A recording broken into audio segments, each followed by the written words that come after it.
logarithmic function. So in the previous section, we studied the exponential function, which is y exponential function.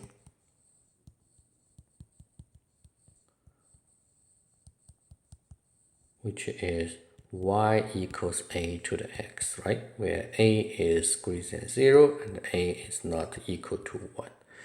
And from the graph, we know that this exponential function is one-to-one function.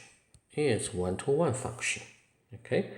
So we know if a function is a one-to-one function, in the section we talk about the inverse function.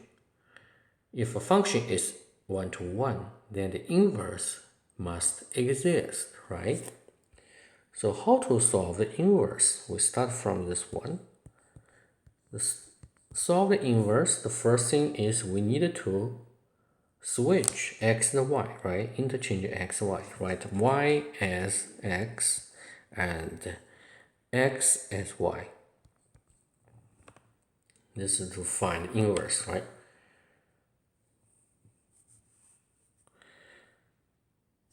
This is find inverse.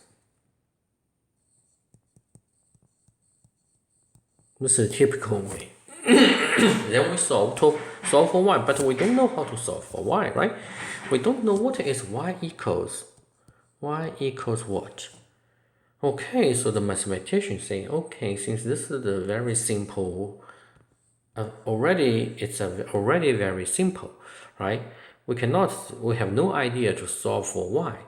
So let's define a function. We say, okay, if you have this one, we say, okay, y must be equal to log base a x. So in other words, these two are exact same. Okay, so this new function y equals log base a with base a of x, this function is called logarithmic function.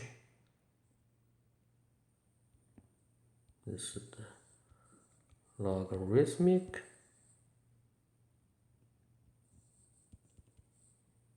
function with base a. Okay, this is a logarithmic function with base a. Since this a is the same a as here, so a must be greater than 0, and a is not equal to 1. Again, the same thing. So in other words, that this is the original function, which is the exponential function. Then we can find the inverse function, which is given by this one. So these two functions, so the logarithmic function is the inverse function of the exponential function. So in other words, logarithmic function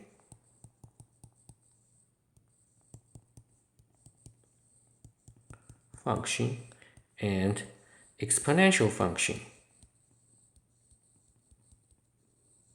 are the inverse function of each other.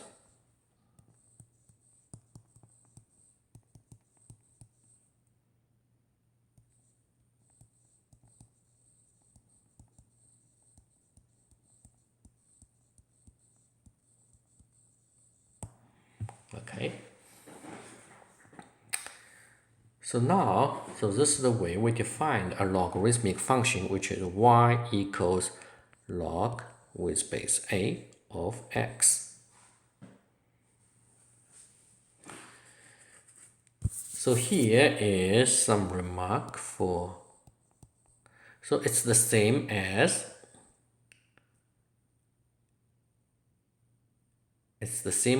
a to the y should be equal to x, right?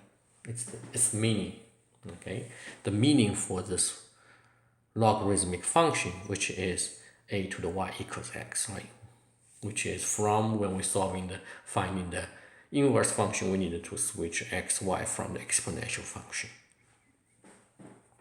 So now let's look at the remark, right?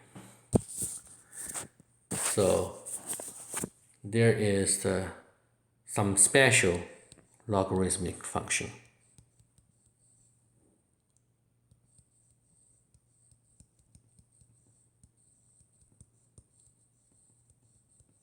Where a is equal to 10. When a equal to 10, we will write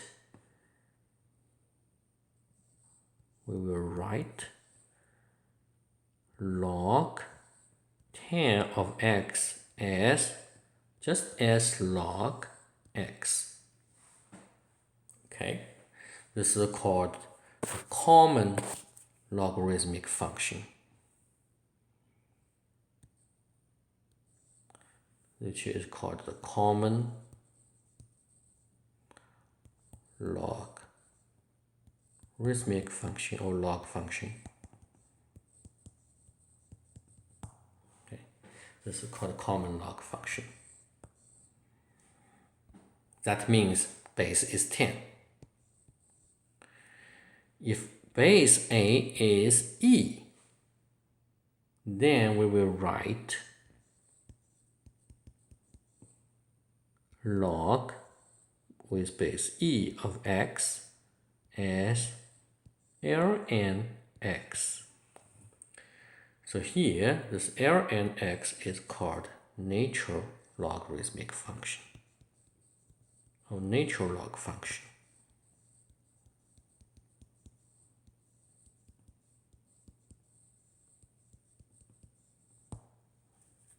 Okay. So now let's look at some property, the graphs of this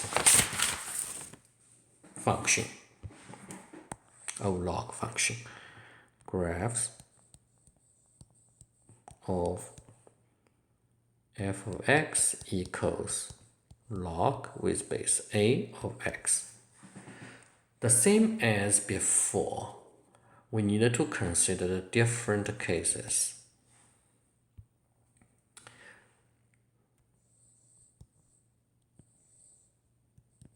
One case is a is greater than 1.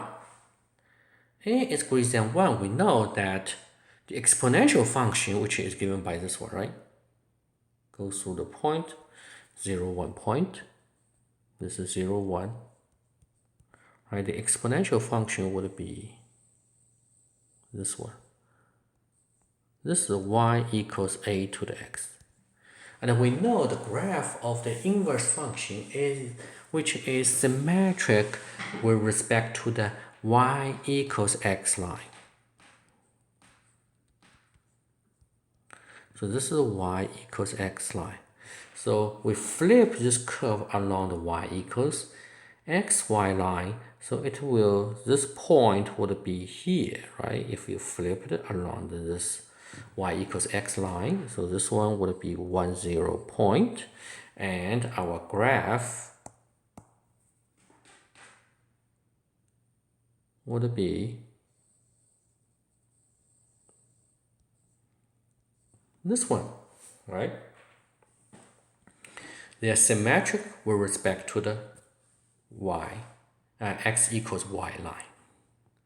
And we notice that the exponential function, so this is the y equals log with base a of x.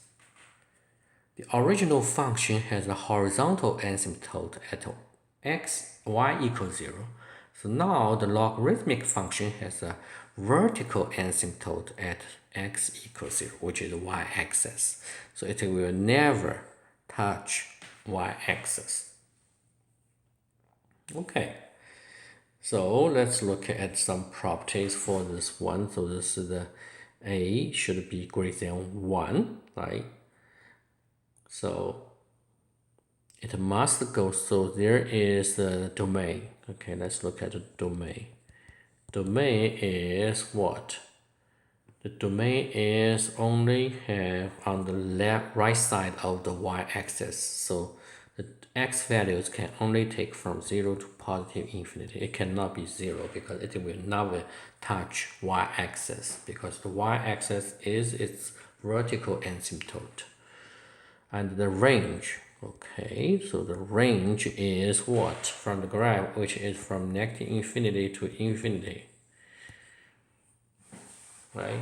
From the inverse function, the property of inverse, the domain of the inverse function is the range of the original function, right?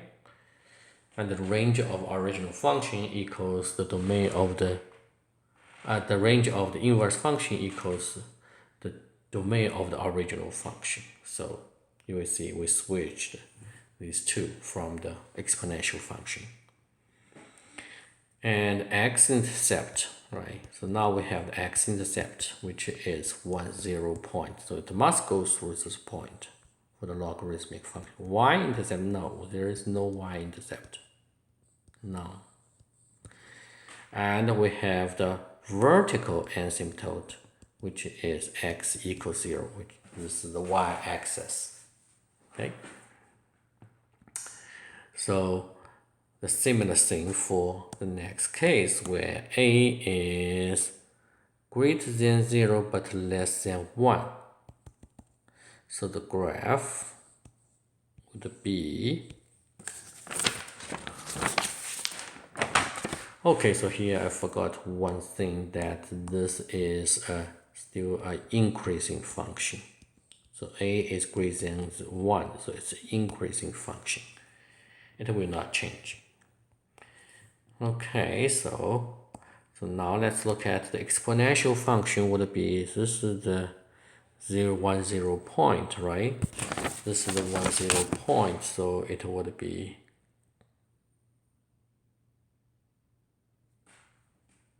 zero, 1 point, 0, 1 point. So it would be this one, right? This is the curve. And since it's inverse function, it's symmetric with respect to the x equals, so this is the a, y equals a to the x. This is the y equals x. So it's symmetric with respect to the y equals x line, so it would be this one. And this point is 1, 0 point again.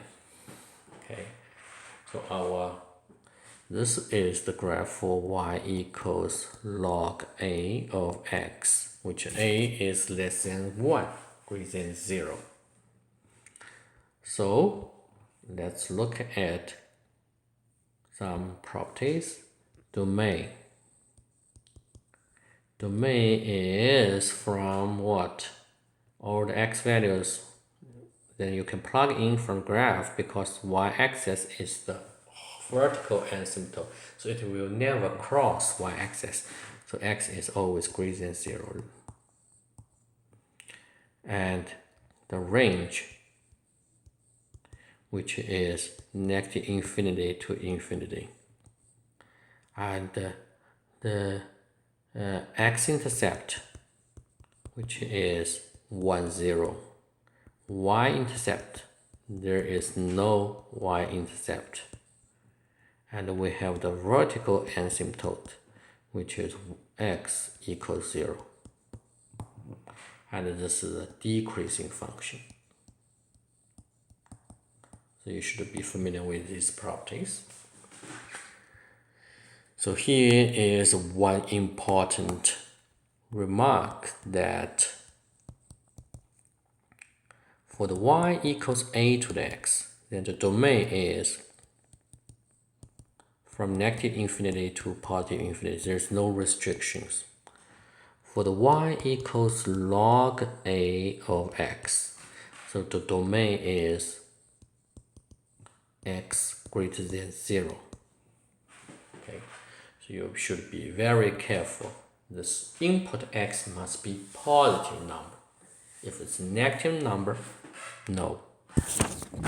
Okay, so if you have this function, this example, if you have the log of x plus 2, so this means the log base 10, right?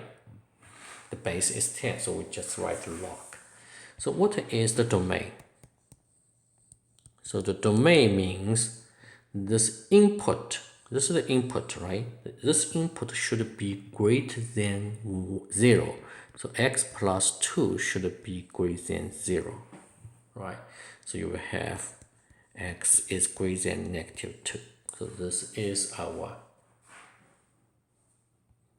domain. So what about the graph? Okay, the graph. When we talk about the graph, what is the basic function? Basic function is y equals log x, right? So the base 10, 10 is greater than 1, so the graph would be, looks like this one. This is the 1, 0 point. Okay, so now let's look at, our aim is we add 2 on the x. So this is y equals log x plus 2.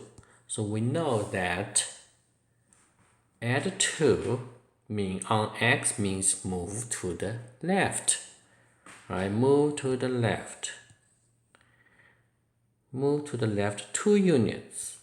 So first thing we need to know what is the vertical asymptote. Vertical asymptote, this function is x equals 0. So we need to move to the left 2 units. So this is 1, 2, -2. So this is our vertical asymptote, right? And this point moved to the left becomes this point, which is -1, 0 point. So the graph will look like this one. Okay. The graph will look like this one. So we have the parenthesis, means this x plus 2 is the input. Okay, so if you have f of x, we want to look at the graph for another example. F of x equals log of x plus 2. So you can see the difference, right? Here we use the parentheses, but here we didn't use any parentheses. So that means we add 2 on the whole log of x.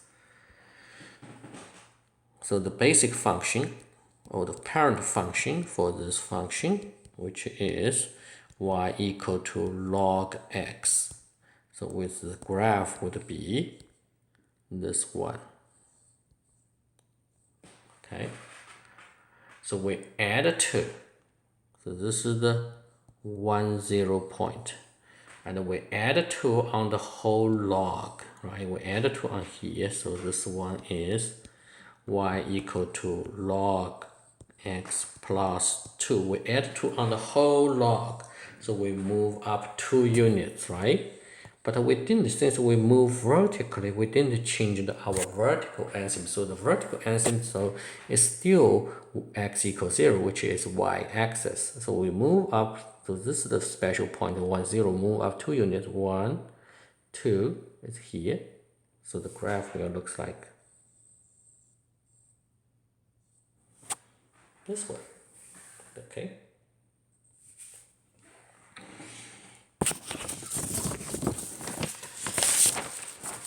So now let's look at the properties.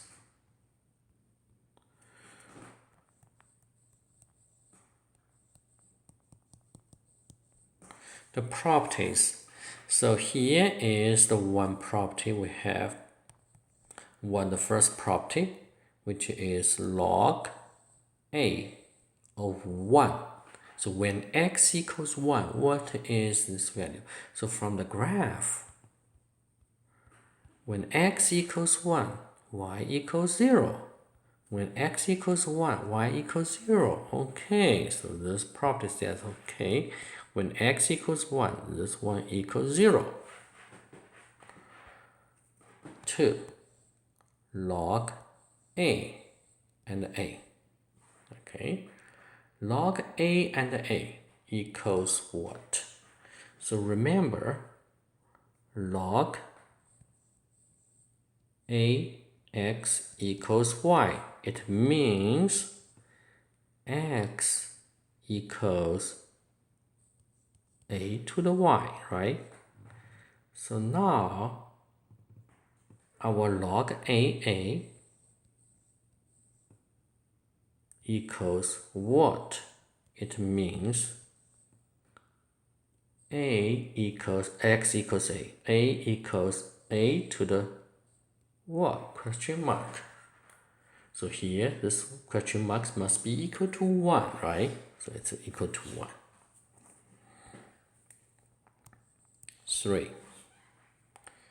Log a to the ax, which is equal to x.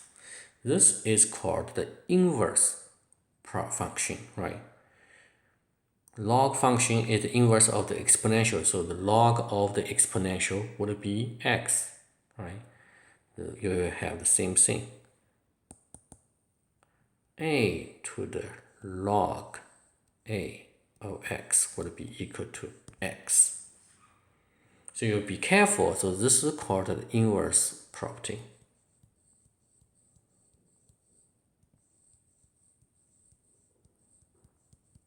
Inverse properties. So these are the inverse functions of each other, right? So it will recover x. But be careful, this x is from negative infinity to infinity because this is in the domain of the exponential function. And this x should be greater than 1 because this x is in the domain of the logarithmic function. So these two x are different. And 4.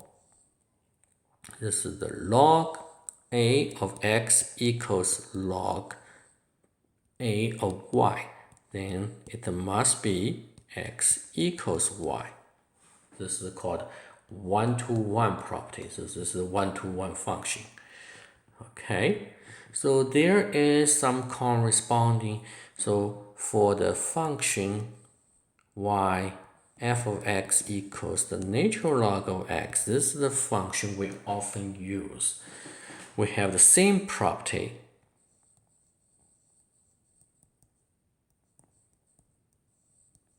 Same properties.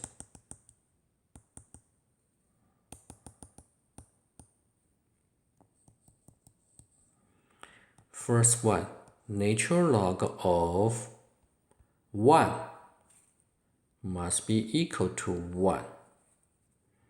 2, log a of a. So now our a is e. So natural log of e, which is log e of e, which is equal to, sorry, this is equal to 0, equal to 1. Okay, log e equal to 1. 3, natural log of e to the x is equal to x.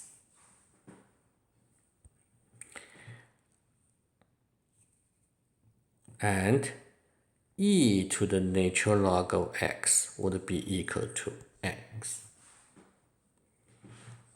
4. Natural log of x equals natural log of y. We have x equals y. Okay, so these are the properties we often use. So now let's look at some examples. Quick examples. Log square root of 7 base square root of 7 over square root of 7. This is equal to 1. Right? 6 to the log 6 of 20. Which is this number? This one would be 20. This is the inverse property, right? So you can treat this one as a 6 and 6 cancel out. You will have 20 left. Log 6 to the 6 to the 20. What's this? This is equal to, let's do 6 to the negative 2. So this one is equal to what? Equal to negative 2. Right? Then log, natural log of 1 over e, which is equal to what? Equal to Nature log, let's write as a power form, e to the negative 1. Okay, so we have it's equal to negative 1, right? Which is this one. X equals negative 1. Then we want to use these properties to solve some logarithmic equation, or use these properties. Okay, actually the same thing. Nature log of 2x plus 1 is equal to nature log 3x. So it means 2x plus 1 should be equal to 3x. So you have x equals 1.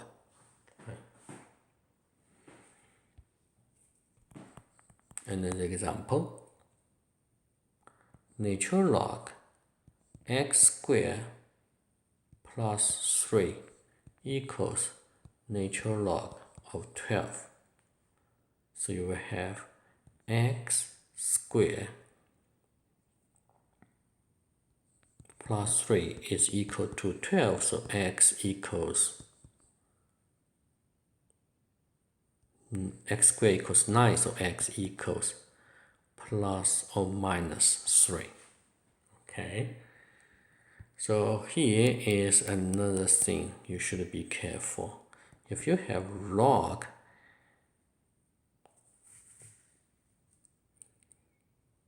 okay, so we will talk this one later. So this is the topics about the nature log function.